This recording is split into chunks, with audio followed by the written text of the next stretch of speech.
Mwanaume mmoja alikuwa anaoga mtoni na nguo zake alikuwa ameziweka ufukweni.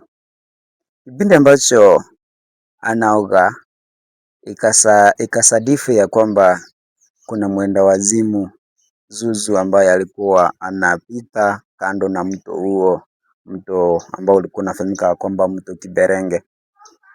Mwenda wazimu kipindi ambacho aliona zile nguo za mwanaume yule ambaye alikuwa anaoga, yule mwenda wazimu alizibeba zile nguo na akaanza kutoroka. Yule mwanaume ambaye alikuwa timamu na alikuwa anaoga mtoni, kile ambacho alifanya akiwa uchi, alianza kumkimbiza yule mwenda wazimu. Na kwenye njia ya kuelekea huu mto Kiberenge kulikuwa na soko ambalo lilikuwa linapendwa na watu wengi kwa sababu watu waliliamini sana na kuuza bidhaa mbalimbali. Kwa hivyo ikasadifu pia hiyo siku ilikuwa siku ya soko. Kipindi ambacho yule mwanaume anamfuata yule mwenda wazimu, kipindi ambacho anamkimbia unyo kwa unyo, mwenda wazimu mbele, jamaa nyuma akiwa uchi, namna ambavyo alizaliwa.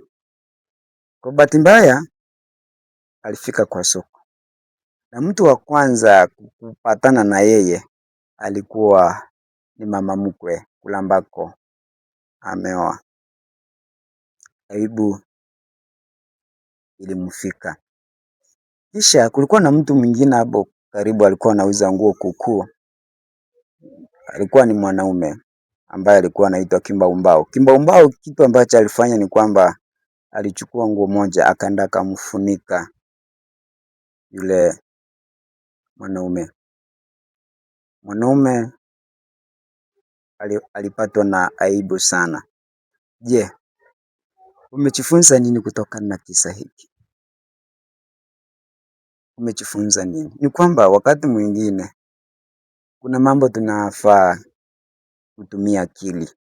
Kwa mfano kama kisa hiki, yule jamaa aliyekuwa anaoa huyu mwanaume ambaye alikuwa anaoga mtoni, kutumia akili yake vizuri, atumie na atafute mbinu ya kutafuta nguo badala ya kujaibisha barabarani kukimbizana na mwenda wazimu, kwa sababu ilifika mahali kila mtu anasema ya kwamba wenda wazimu ndio wanakimbizana. Hivyo kwenye maisha yetu, usije ukabishana na mambo mengine ambayo yatakuaibisha kwa maisha yako.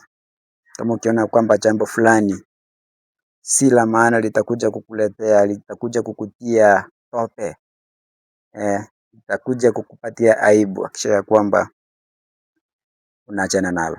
Langu jina la Saleh kwa maskini.